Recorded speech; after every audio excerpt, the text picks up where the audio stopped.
3 or 4 times now. The first time we come here, we run really bad. And the year before, we finished half decent. And last year, we was running so-so. But Randy was running a lot better than we was. And he deserved to win the race. And we'd like to win here, but like it's another 25 or 30 guys here got the same idea. So, you know, it's really hard to win a race anymore. And if you win a race, you're really fortunate. But somebody else has the same idea. Scotia Speedworld is also home base for another Tour warhorse, Picto's Rowley McDonald. Add to that the impressive squadron of local runners, all bound and determined not to disappoint the hometown faithful. From Scotia Speedworld, Halifax, Nova Scotia, it's the GM Goodwrench Service Plus 150 on Raceline.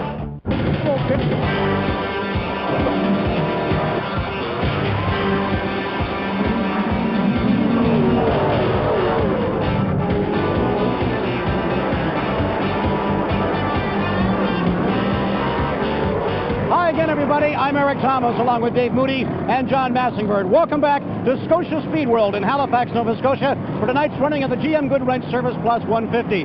Dave, it's become one of our favorite stops here on the tour, but this unpredictable maritime weather has put a little damper on the program here. Well, there's no doubt Mother Nature has done her best to throw a monkey wrench into the works here tonight. As you can probably hear, the support divisions are just finishing up drying the racetrack after a rather heavy and a rather lengthy rain shower, but hopefully in a few minutes we should be ready to go racing. The first of back-to-back tour events here at Scotia Speedworld, Dave, and that presents a couple of particular problems. Well, it certainly does. First and foremost, these drivers want to come home with a good finish here tonight. And for the high point drivers, that means coming from the back of the pack to the front of the pack on a very tough racetrack. Second of all, they want to bring home an intact race car for race number 2 days from now. These pit crews have got their hearts set on a very much-deserved day off tomorrow. They'd rather spend it at the beach than back on pit road. When we come back, John Massingbird takes a close look at tonight's starting grid.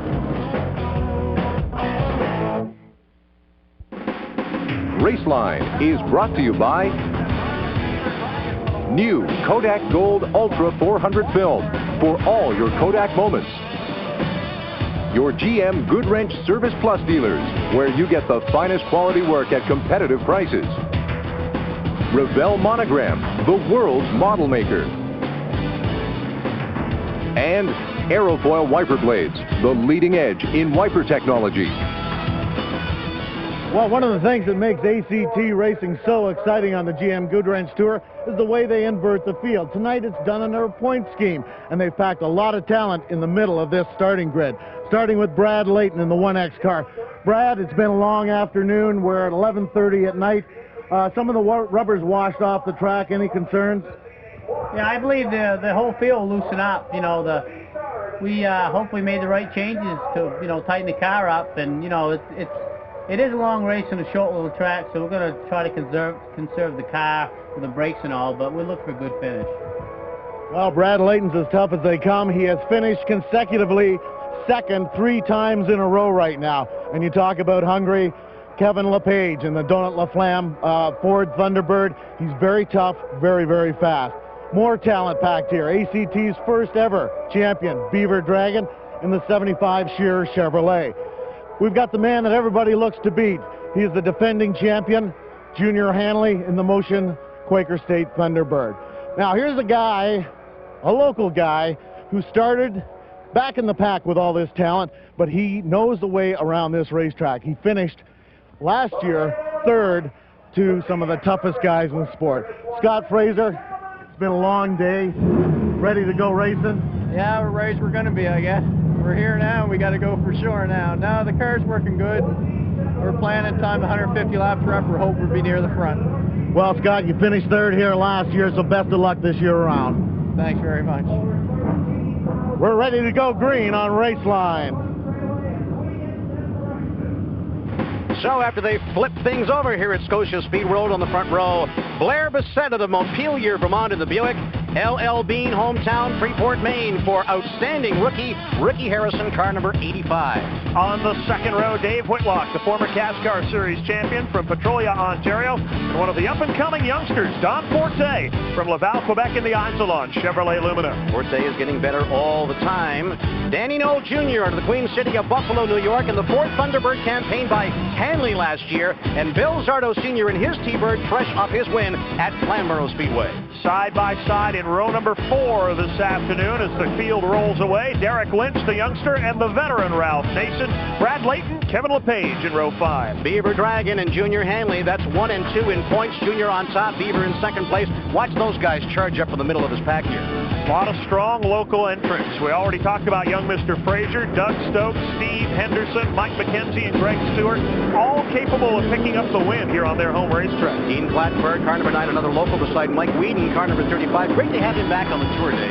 Indeed it is, and a big field of cars, a beautiful field of cars, but they've got a tough racetrack to get a hold of here tonight. Junior Hanley and Harmon Beaver Dragon have been 1-2 in points almost from the get-go on the GM Goodwrench Tour this year, Dave, and they're still on top, but Kevin LePage not that far behind. Not a bad battle from second on back, but as usual, Junior Hanley, at least in the first half of the season, has been in a class by himself.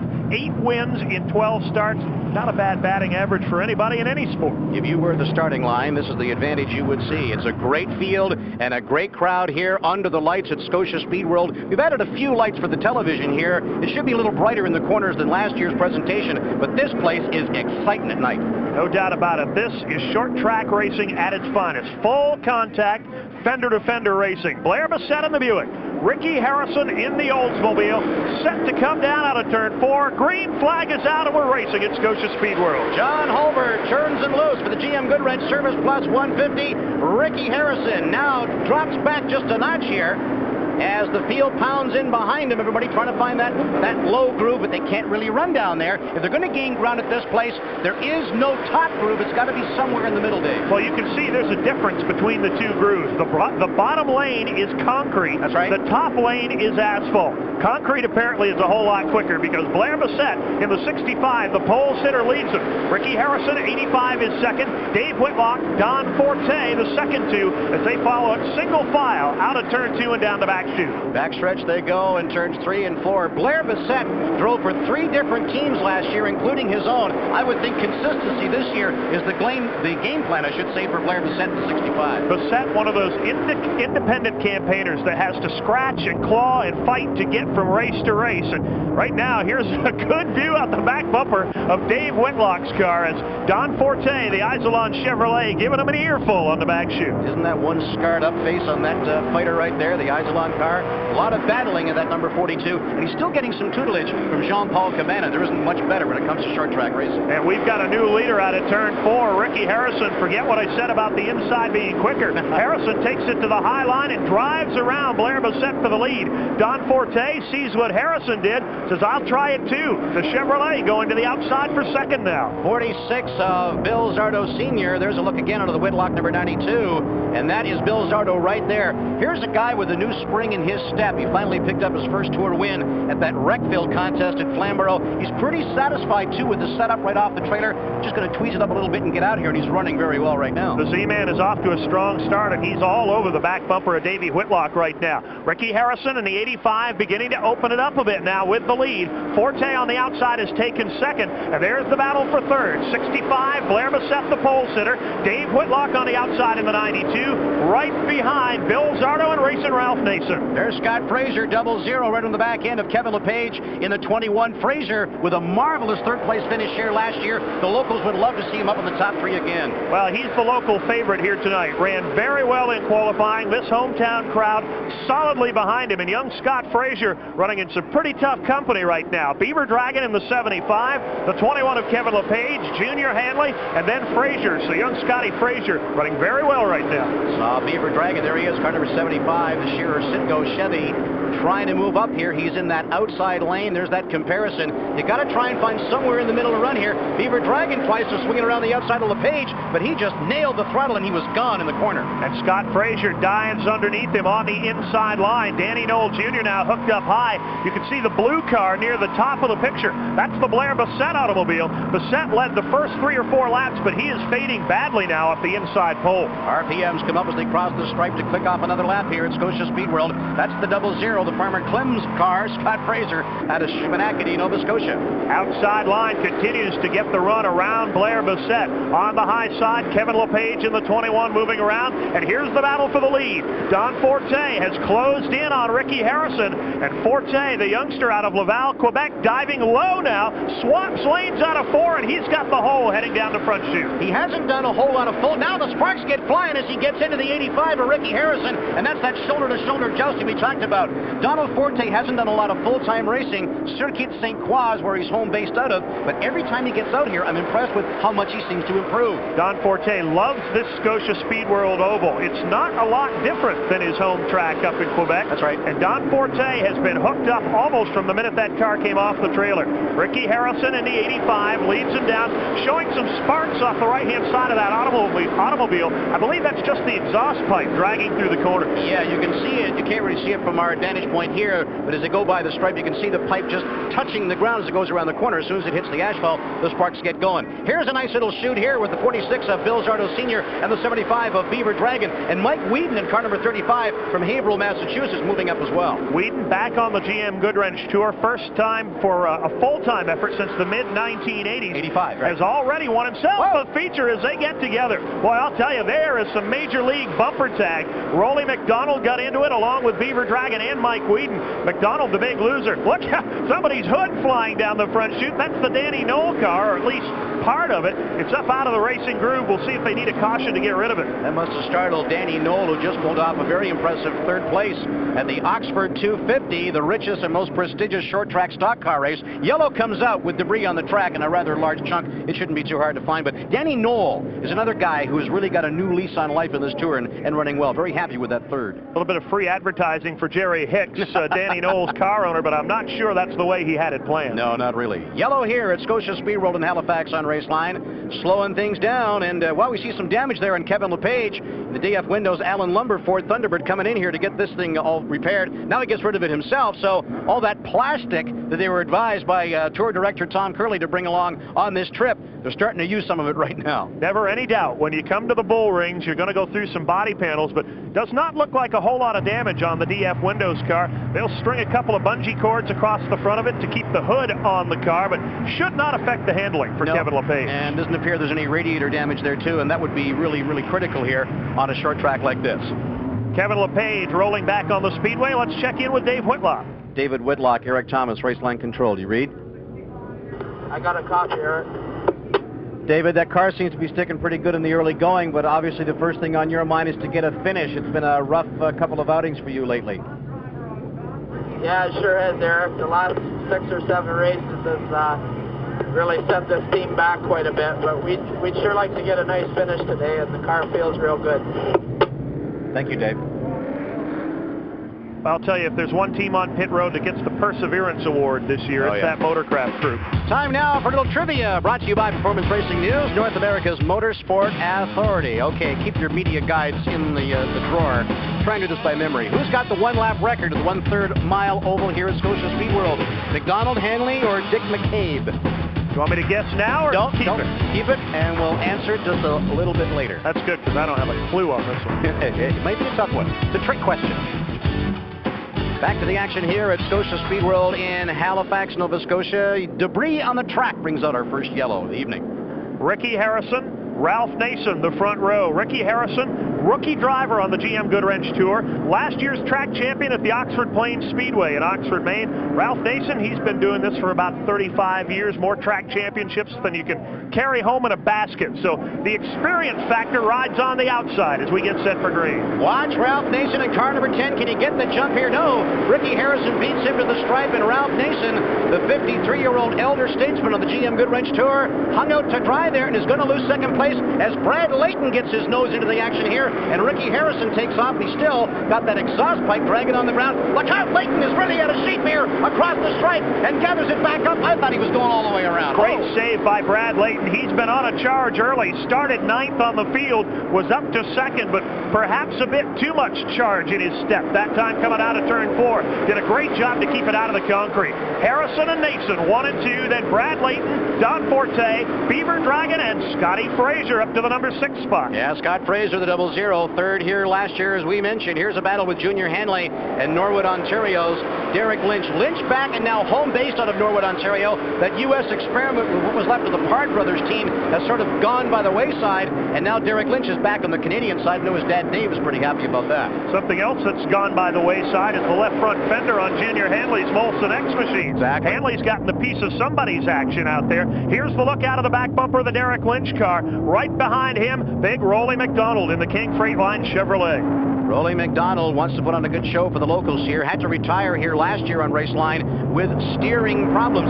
He's scratching his head in the pits. I said, what's wrong, Rowley? He says, I just changed the body on the car. I go to the scales, and Wardy and Meserve tell me I'm 50 pounds light. So he's got 50 pounds of ballast somewhere in this car, and he's running well and moving up here. A guy Rowley's size, if he's 50 pounds light, there's something going on, because Rowley alone should put it 100 pounds on the heavy side. Here's Junior Hanley going to the outside of Dave Whitlock as the two Fords go nose to nose down the back straightaway. Hanley with the advantage on the outside for a moment, but there, once again, you see that low groove through the corner is the place to be. Exactly. Where Junior is right now is where you do not want to be, and where Whitlock is where you do want to be. That lower up to the middle groove is so important here. If you can run that consistently, you've got a good chance of winning at Scotia Speedworld. Junior Hanley trying to take away enough on the straightaways to make up for what he loses in the corners, and we've got it spin. Kevin LePage down on the inside lane. Everybody gets around him. Hanley now has gotten around Davey Whitlock. Derek Lynch trying to fill a hole on the inside lane. 5th year on the GM Goodwrench Tour for young Derek Lynch, just 22 years of age, and still looking for his first Tour win. Perhaps it'll come this year, but he's got to get, I think, Dave, a little more determined in what he's doing. Well, it's not long away, no matter what happens. Yes. Derek Lynch, really, they call him the young lion of the GM Goodwrench Tour. He is one of the stars of the future, and here's a star of the future on the point right now. Ricky Harrison with that exhaust pipe dragging just about all the way around now.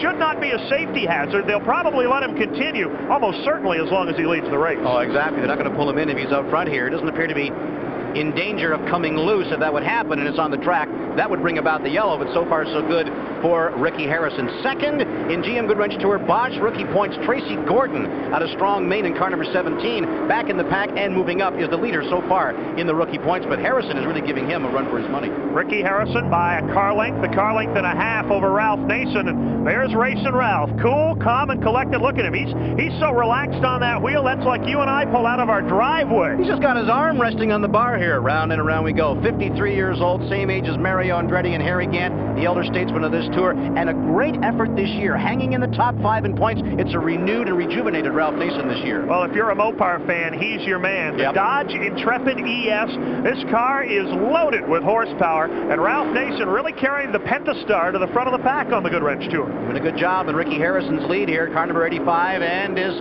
what usually happens at Scotia Speedworld, into lap traffic, while Harrison, there's those slippery concrete pads. You think you got it figured out on the asphalt, you hit the concrete, all of a sudden the car wants to skeet up to the top of the banking, Dave. Another good save by Ricky Harrison. Here's Junior Hanley still fighting his way out of the middle of the pack.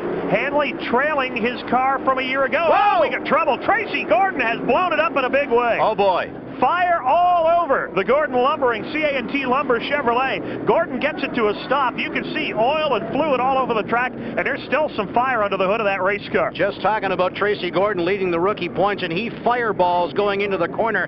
Still got a little blaze going under here. He's not in danger, at least at this point, as far as his reaction. He seems to be not in a big hurry to get out of this car, but you can see the flames here through the wheel wells and in through the slots in the wheels here. So this is a pretty hot deal for the 17. Now the crew arrives, and Stan Meserve on the scene there, the man in the white cap, the tech director of the GM Goodwrench Tour, to get the hood up, get an extinguisher in there, and get these flames out of there. Boy, what a crushing blow for young Tracy Gordon, all the way from Strong, Maine. Brand new race car, right out of the Ed Howe race shops. They had high hopes for this machine this weekend. And boy, Tracy Gordon now has nothing to do but just crawl out of the car and see if there's anything left under the hood. And you can see Tracy Gordon got a lung full of smoke, and he's lucky to have that as the only problem.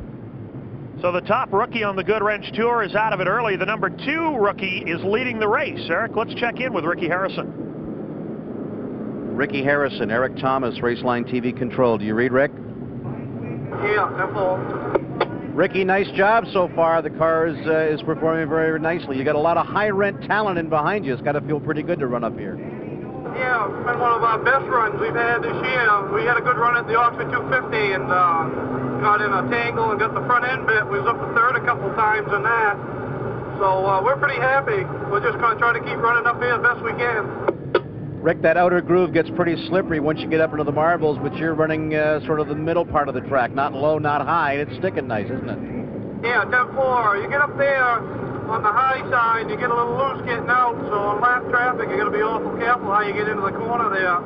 You can stay right down low. The car seems to be working real good. Thank you, Rick. Nice job.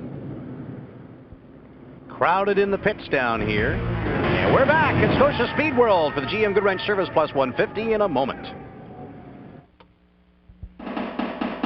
Eric Thomas, Dave Moody, John Massingbird, Scotia Speedworld on Raceline. And look at this fireball. Tracy Gordon lights up the night, Dave. I guess so. Oh. Almost the maritime barbecue for young Tracy Gordon, but fortunately he walks away uninjured. I don't believe the same can be said for his power plant. John Massingbird standing by with Tracy Gordon.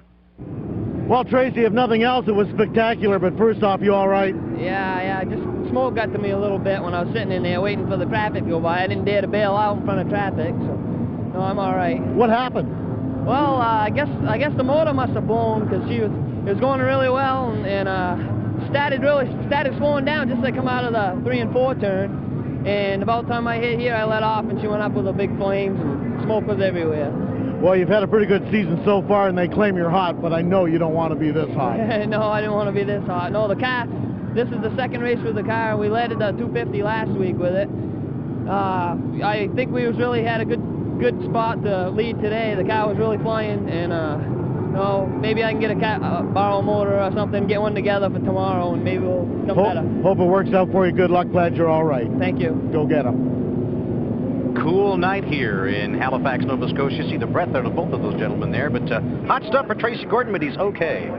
Junior Hanley has been on pit road trying to get the front end of the Molson X machine together, but up front, 2 youngsters, Ricky Harrison, Brad Layton, followed by Beaver Dragon, and boy, young Scott Fraser continues to come on strong in the early going. Donald Forte hanging up inside the top 5 as well. Zardo Sr. on the move. Dave Whitlock out of Petrolia, desperately looking for a finish. As Junior Hanley is on pit road, there's Mike Wheaton and Danny Knoll Jr.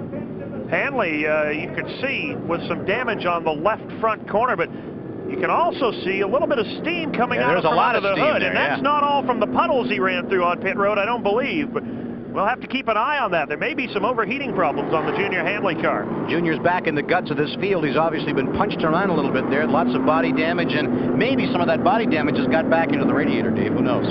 2 of the up-and-coming youngsters on the GM Goodwrench Tour ready to go. Ricky Harrison, the rookie driver in the Portsmouth Sheraton car. Brad Layton driving for Gardner Levitt, the elder statesman of the Tour in car number 1X. This ought to be a pretty good shootout. Here they come for the line. Green is out, and we've got a drag race into turn number 1. Layton in that middle groove, going to stick side by side with Harrison. They puff to the stop in the corner, and a car up in trouble there. That's Steve Henderson in the 67. The 02 of Mike McKenzie, but everybody's got it dialed in. Back underway, and Brad Layton is going backwards on the outside. That's not where he wanted to be. There's that middle groove up to the top groove, that treacherous place. You get up there, everybody's going to sing down underneath you. We talked to Brad Layton in the pits before the race. He says, I'm going to work on the tire stagger, as he says. If you struggle to turn corners at this place, you are in trouble. But right now, he's just trying to get down in that lower groove. If he stays where he is, he's going to lose more positions, Dave. Here's the Beaver Dragon view down the front straightaway, right on the back bumper of young Ricky Harrison. And there's nobody in the business better at forcing young drivers into mistakes than Harmon Beaver Dragon. GM fans here at Scotia Speedworld loving this battle up front. Oldsmobile leading it. Ricky Harrison, the 85, and the Chevy Lumina of Harmon Beaver Dragon, car number 75. An old car, 9 years old, but still gets the job done. Oldsmobile in front, Chevrolet in second, Pontiac and Buick running in third and fourth right now. But at the front, young Ricky Harrison. As I mentioned before, Eric, he's a rookie on the Goodwrench Tour, but he's got a lot of years under his belt. 1992 track champion at the ultra-competitive Oxford Plains Speedway in Maine. He knows how to run the traffic, and he doesn't have quite as many years as the Beaver, but he's going to have a good, strong run up front. It's sort of the anchor track of the GM Goodwrench Tour. You do well at Oxford Plains, you can do well almost anywhere. This is the view. That's Harmon Beaver Dragon, the Citgo Shearer Chevy Lumina out of the 00 of Scott Fraser. He's he's doing a nice job to hang up here in the top 5. Scotty Fraser feels like he's got something to prove here this weekend. Last time out, a solid third-place finish in the Goodwrench Tour event. He wants to prove to everybody that that was not a fluke. He's been strong right from the drop of the green flag tonight and putting the boots to the beaver a little bit here, trying to move underneath the 75 in traffic. 85 for Ricky Harrison moving here, running the Lumiere down in that low groove. Everybody swings around wide. Fraser's going to try, but no, the Lumiere's in the way, and the 38 is going to have to back off here. But Fraser's, this car is very quick and has been from the beginning. It doesn't appear to be fading at all here, past the halfway point of the race. Fraser tried to force a mistake by Beaver Dragon, but Dragon's been around long enough that he's not going to panic. He knows he's got the slower car as a block down on the inside, and he actually has used the slow car to open up some daylight now over Scott Fraser, Brad Layton, and Bill Zardo.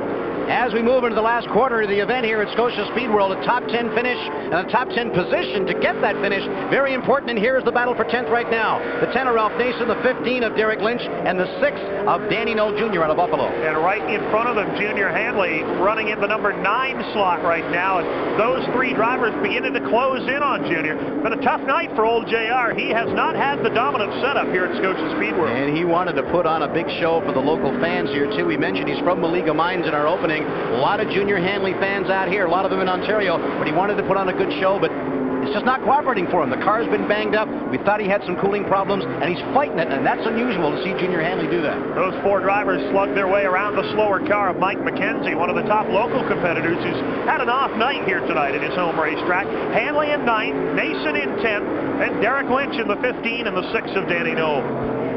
Yeah, it has been a tough night here for Campbellville, Ontario's Junior Hanley.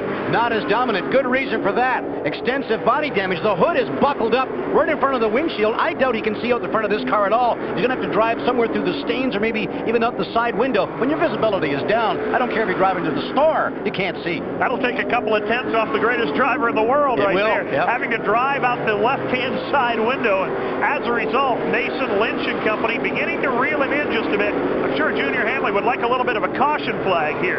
There's the 92 of Dave Whitlock battling with Bill Zardo and Don Forte. These 3 drivers among the top 10 as well. Boy, we've got battles all over this racetrack right now. You notice some cars, David, that were sticking very well in the corners early are now starting to get a little squirrely. You see Bill Zardo Sr. here. Some of the flame pops out of the headers as he lets off the accelerator. But with the tires going away here in the latter stages of this event, some of these cars that were handling well are now looking pretty squirrely out here. Case in point, the 92 of Dave Whitlock. He had a pretty good run at the front of the pack, but now he is fading back through the field as first Bill Zardo and then the rest of the pack move around him. Here's Beaver Dragon in the 75 being taken on by Scott Fraser. This is the battle for second as Ricky Harrison has begun to run away with things. Dragon is second, Fraser in third, followed by the 1X of Brad Layton. I'll tell you what, any talk about a Scott Fraser fluke a year ago, forget about it. This kid's for real. And he's doing it the hard way. Look at this kid go on the outside. Beaver Dragon's got the most advantageous line right up in the middle of those concrete pads. Scott Fraser, and he's not backing off at all. And Brad Layton's just waiting in the weeds for these 2 guys to mess up.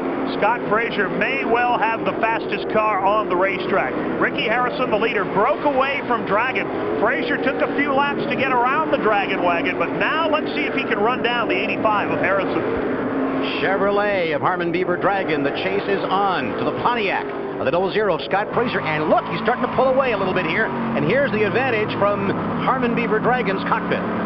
Clearly, Scott Fraser has the quickest car of this group right now as he begins to pull away ever so slightly on Dragon. You can see Fraser has the advantage coming off the corners. That's right. Dragon's car a little bit loose. The rear end wants to wander out toward that wall. Here's the man that's hooked up and flying. Ricky Harrison in the 85 has led since the early going, ready to put a lap on the Greg Seward car number 99. Right in front of him, Derek Lynch, who's running just outside the top 10 right now. He's doing such a fine job up front here. We almost forgot about him. There's the 92 of David Whitlock just trying to stay out of the way. We talk about everyone else's car getting loose and going away. Harrison's just seems to get stronger out here. The Portsmouth Sheraton Oldsmobile almost brushed the wall coming off 4, but kept it under control as Harrison continues to set sail at the front. Rowley McDonald continues to struggle here down in the lower groove. We mentioned the Ralph Nason in the 10 running in 10th position, and Derek Lynch trying to pedal hard to stay up with him. Boy, it's been a tough night for big Rowley McDonald. There you can see him working, and when the wheel works that hard through the corner, that means your race car is not working very hard. Rowley McDonald's got a handful of chassis right now, just trying to muscle it home. Rowley trying to take care of those mechanical problems that he had last year, but he's not had the car cooperate. He is fighting that wheel, as you can see. One of the few drivers, too, that drives without gloves as well. Rowley McDonald, his hands are big enough that he probably can't find gloves to fit him. You can see he's got the same problem as a couple of the other cars. Uh-oh, Scott Fraser's in trouble. Oh, what a heartbreaker for Scotty Fraser. Smoke pouring out of the back end of the Linco Fisheries Pontiac, and that is a serious problem indeed, just as he pulls up on the Ricky Harrison car. No black flag yet for Fraser. He is on the back bumper of the leader, but will the car live long enough to get him a shot at the #1 spot? Well, it's whooped its cookies in some shape or form here, and that was the only thing that was going to slow him down, something mechanical, and what a stroke of bad luck here for Scott. And I think you could see as he went through turn 3 and 4, there is fluid coming out of that car. There's a line of fluid around the track, and Brad Layton is off the track, way out in the boondocks in car number 1X over the top of turn 1, and that may well be as a result of fluid coming out of the Scott Fraser car. Yeah, once you hit that fluid at those speeds in those banked corners, he was up cutting grass in a hurry. Doesn't appear to hit anything, so Brad Layton rejoins the party, but what a tough break for Scott Fraser. Looks like he was going to get himself another top 3 finish, and all of a sudden things just let go mechanically. Well, Fraser still has not been black flag as of yet, but he's pulled down to the inside line. You can see Fraser alongside Rowley McDonald. Big Rowley trying to get some air into the cockpit under yellow. Looks like Fraser's coming onto pit road for some service.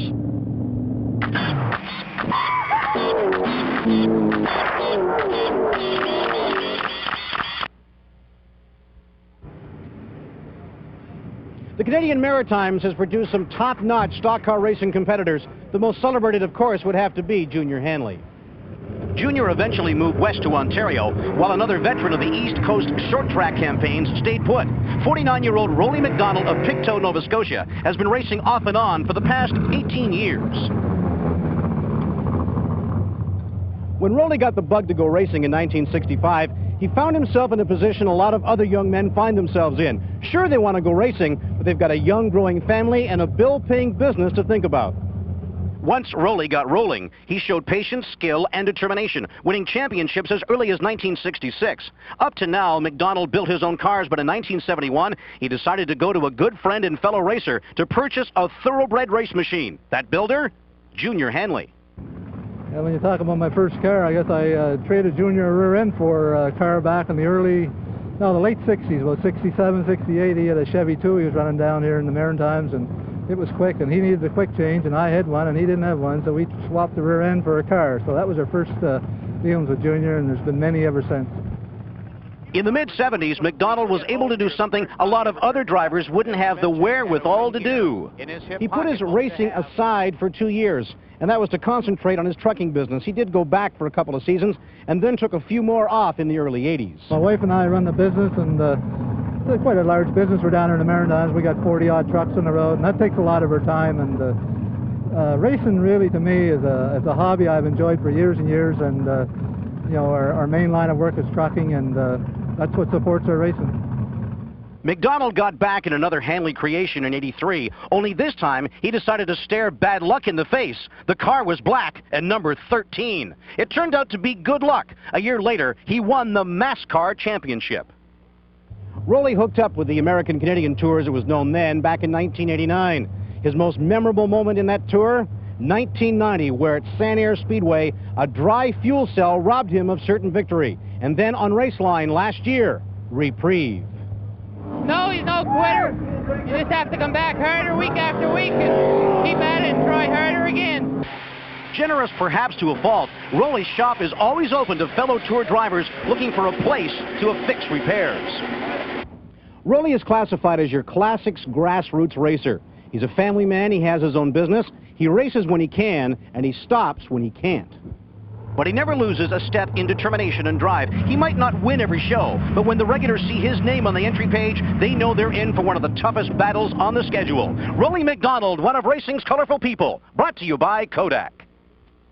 Back with the closing pages of the GM Goodwrench Service Plus 150 from Halifax on Raceline in a moment. Eric Thomas, Dave Moody, John Massingbird, Scotia Speedworld, Halifax, Nova Scotia on Raceline. 10 laps to go. It's a shootout. It is showtime for the youngster. Ricky Harrison just 10 short laps away from his first career victory on the Goodwrench Tour. He has got his work heavy duty cut out for him. Beaver Dragon just 2 lap cars behind, ready to make the run. The green is out. The lap car, Rowley McDonald, goes around the outside and headed for the ticket booth. Goodbye, Rowley. Into the outside wall, and the caution flag is right back out again. Rowley McDonald, in an attempt to get his lap back, very nearly made it to the highway. What a helpless feeling. You're turning the wheel and nothing's happening, and here comes the fence. And he put it up there kind of gently, but he sort of slid right out of the picture in a hurry off the green. Well, so much for the lap car insulation between the leader, Ricky Harrison, and second place man, Beaver Dragon. Hello, Rowley, are you out here anywhere? Any coupons? Let's get you out of here. Rowley McDonald needs a tow. He's into the soft stuff. Let's have a replay of it here. Well, this is Rowley, so we should get a good look of it. Bounces off Ricky Harrison just a bit into turn number 1, and here comes the corner. There goes Rowley. Nothing Good happening. night, Irene. There's just nothing happening. Look, he saw that wall coming from a long ways away. He sort of handled that pretty calmly. Let's check in with the leader. Ricky Harrison, Eric Thomas, Raceline TV control. You read? Yeah, simple. Rick, you just continue on here. You've led this thing almost from the get-go. Brakes a concern, I understand, though. Yeah, simple. They're getting down right down to the bottom. This should help them right here if I get some good fluid back into them by pumping them up. I think we can go the distance all right with no problem. You've had sparks out the right side of the car. We suspect that's the exhaust pipe dragging on the track. There's nothing to do with drivetrain. Are the sparks or what? Yeah, 10-4. We use that for a caster. I believe it. Thanks, Rick. Outriggers, that's all we need on these cars. All right, the answer to PRN trivia, the 1-lap record of this 1/3 mile at Scotia Speedworld. McDonald, Hanley, McCabe. What do you think there, Moody? I'm going to guess Randy McDonald. You're right. And I would guess in July of 1992, and my estimate would be 14.53. How'd I do? You read marvelously well. I'm psychic. Congrats to those who had the answer.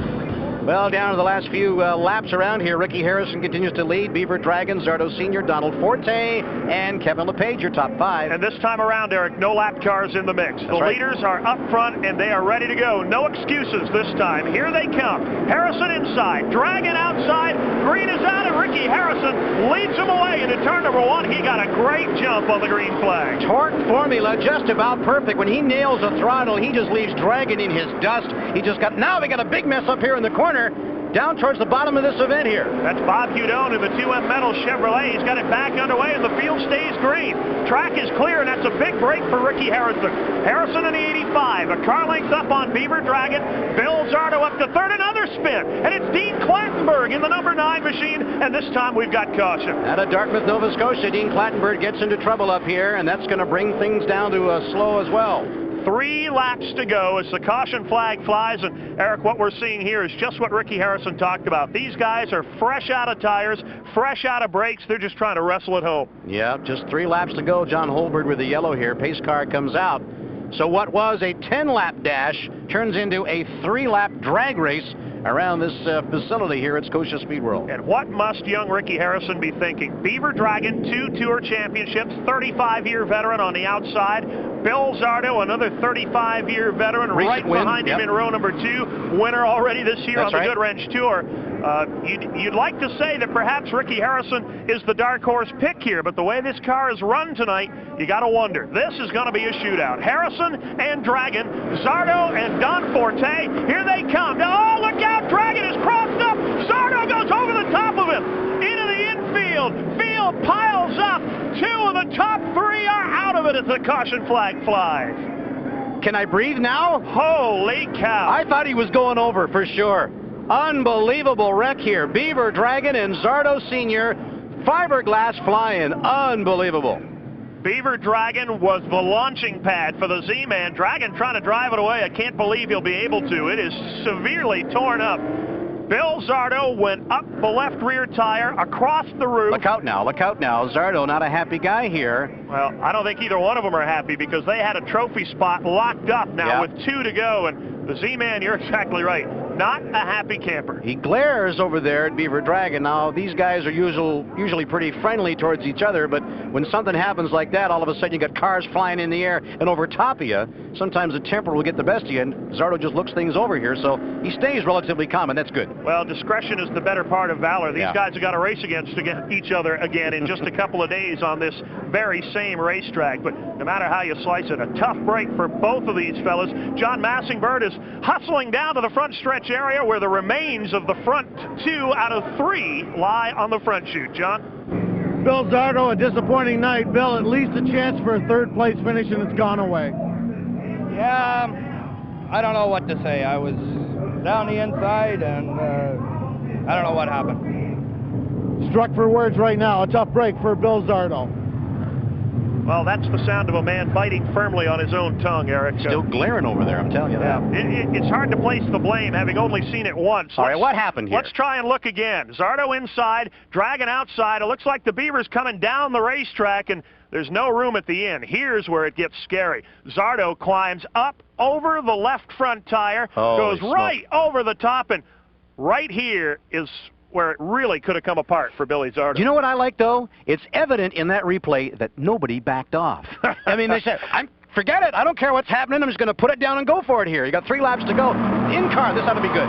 Beaver Dragon's holy cow. Well, that's the view that Beaver Dragon got, and I'm not sure anybody would want that view. That's the in-car camera from the Dragon wagon as a 3,000-pound stock car climbs into the cockpit. Let's see it in slow motion. There goes a piece. There goes the right front. Let's have a look underneath there. There goes the drive shaft, the fuel cell, and the back bumper of the Bill Zardo car. Gives new meaning to the term drive-through, I'll tell you. Boy, I guess so. Well, it's certainly not the way ACT's first tour champion wanted to end the night. Beaver, a tough break out there. You were going for second place, and it was a pretty good shot. Just one of them things, Eric. I guess I tried to get down, and I guess Bill happened to be in there, and he dumped me, or we got together, and I lost it. Tough break for 2 veteran drivers. Beaver Dragon, Bill Zardo Sr. out of it with less than 5 laps to go. That's just a sign of the professionalism of these guys that have been around a long time. They easily, you see Zardo in the back of the hook here getting a tow back in the pits. They could have easily yelled and screamed and did all kinds of things, accused each other of the problem. They didn't. Well, it doesn't accomplish a whole lot because nobody's mind is going to be changed. Here's Scott Fraser overheating badly in the Pontiac Grand Prix. That's too bad because he worked awfully hard to get up into that top 5, and now it's gone away. Speaking of gone away, there goes the Z-Man, and they've got a lot of work to do before that car races again. It's a long way from Brampton, Ontario to Halifax, Nova Scotia as John Holberg gets these cars moving up here. Getting set to finish off the GM Goodwrench Service Plus 150 here at Scotia Speedworld in Halifax on Raceline, and we're glad that you're with us. It's been a fabulous show. We thought it would be, and it's lived up to the billing. Ricky Harrison and Don Forte now, then the lapped car of Junior Hanley. That sounds strange to Does say. it ever, yeah. Here they come. Harrison inside. Forte outside, side by side into turn number 1. Harrison gets the break. Hanley, the lap car, coming into play now. Junior sticks his nose right in it despite being a lap down. Fights his way to the inside, bounces off Don Forte in a move that I'm sure is not pleasing the youngster from Quebec. Laval, Quebec driver doing a fantastic job out here trying to stay with him, but no, the Junior Hanley lap machine gets in the way and it throws Donald Forte off his rhythm, and Ricky Harrison still with that exhaust pipe dragging and sparking out here. 1 more lap to go, Dave. And Junior Hanley's the best thing that ever happened to Ricky Harrison right now as Hanley goes around in the face of the field. Everybody ducks, everybody slides. Danny Knoll goes around, and this one is going to be over. It's Ricky Harrison, the rookie, wins it in car number 85. Don Forte is second, Mike Wheaton in third, followed by Derek Lynch and Ralph Nason. And Eric, a suitably wild finish to a wild night here in Scotia. He gulped big because he thought that spin was going to bring out the yellow, but they kept it going, and he pedaled all the way to the finish line, and Ricky Harrison becomes the first driver since '88 and Russ Erlin to pick up a GM Goodwrench Tour victory. And I got to believe, well-deserved for the Portsmouth Sheraton team, because Beaver Dragon, Don Forte, and a number of others had their shot. Here is the biggest moment in young Ricky Harrison's racing career, carrying the checkered flag on the GM Goodwrench Tour here at Scotia Speedworld. He's going to go the other way. The Polish victory lap for Ricky Harrison. In honor of Alan Kulwicki, the defending champion in the NASCAR Winston Cup Wars, and a few of the drivers all around in North America. sort of feel a brotherhood with everybody in every other series, and this is a nice touch of class by Ricky Harrison in the 85. Indeed it is. Gets the high sign from Blair Bassett as he motors past on the back straightaway. What a great feeling this has got to be for the youngster. 1992 track champion at the Oxford Plains Speedway. Chose not to elect to defend his title, rather, in 1993, make the run on the Goodwrench Tour, and what a run it was tonight. And what a show of contrast there. We saw the Dragon Wagon badly wounded and being hooked away. Ricky Harrison pulls off the win here in Scotia Speedworld in Halifax. We're back to talk to him on Raceline in a minute.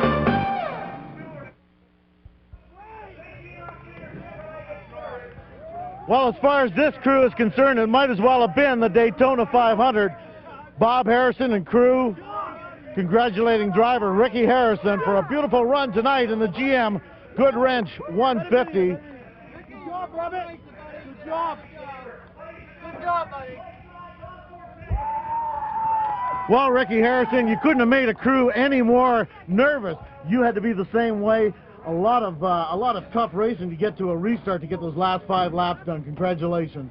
Well, thank you. I tell you, I got a very hard-working crew. I'd like to thank my sponsors, the Portsmouth Sheridan, my owner, Steve Griswold. We haven't had a real successful year, but I think the Oxford 250 is going to turn us around. And I tell you, these guys standing back here stood by me all this time, and we've had a lot of bad luck. And I can't tell you how happy I am for this. Ricky, Oxford means a lot to you. You finished 3rd there in the 250, plus you're also a former track champion in late models. What do you bring to the party from Oxford? Does it ever help you at a track like this? Yeah, a track like this is, you know, real tough.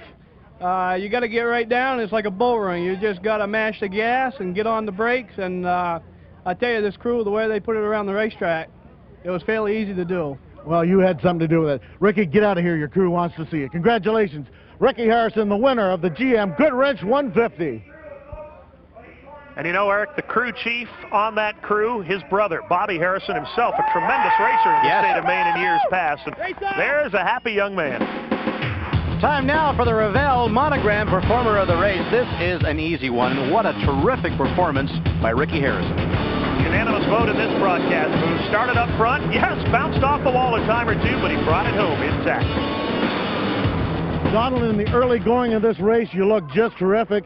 A lot of traffic out there. It got very, very physical, but congratulations, a 2nd place finish tonight. Thank you, I appreciate it. In the beginning of the race, yeah, you were right. There were a lot of traffic. At a certain point, I was missing brakes. My brakes were gone, and each time we had yellow, and my brakes were coming back, and I had to fight back, and they had the 75 and the 46 in front of the front stretch. I mean, they tangled together. I tried the 85 on the outsides, couple laps, but I found out he was too strong, and I had to miss Junior, who was going in out of turn 2 sideways, and I had to finish 2nd. But for my crew and everybody, I think we deserve a good 2nd place. Congratulations, Donald. Well done. Thank you. Donald Forte, 2nd place finisher in the GM Goodwrench Service Plus 150. Mike, attrition took its toll tonight, but to finish the race and place, you got to be there at the finish. A couple of veterans went out. You guys took advantage on it. Congratulations on your 3rd place finish. Well, I think this car was coming to the front even if the veterans were there. This car was working good. We started last. We had to pit and come back from the back, and this car would go inside, outside, almost anywhere I wanted to put it. I can't say enough for my crew. They made a bunch of changes in the pits. It worked great. Mike, back full-time with the GM Goodwrench Tour. How are you enjoying the grind? I'm having a time of my life. There you go. 3rd place finisher, Mike Whedon in the GM Goodwrench Service Plus 150. Well, Dave Moody, we had just about everything here in the first game of our doubleheader at Scotia Speedworld. We had some rain, we had some fog, we ripped up an awful lot of automobiles out here, but what a splendid, masterful drive by a rookie out of Maine. Well, Eric, only 3 times in the long history of the GM Goodwrench Tour as a freshman driver carried the checkered flag. Ricky Harrison made some history tonight, and more important, he turned his year around in 150 quick laps. This is going to be a major lift for that team out of the state of Maine. Ricky Harrison wins the first of 2 races here on Raceline at Scotia Speedworld. That's going to wrap it up from here. On behalf of Dave Moody and John Massingbird, I'm Eric Thomas, and we'll talk to you next time on Raceline. Racing radio is provided by New Venture Communications, London, Ontario. In-car and wall cameras supplied by Sony Canada, makers of the Sony Handycam. Raceline has been brought to you by new Kodak Gold Ultra 400 film for all your Kodak moments. Your GM Goodwrench Service Plus dealers, where your oil change is ready in 29 minutes or your next one is free. By Revell Monogram Models, the world's model maker. And Aerofoil Wiper Blades, the leading edge in wiper technology.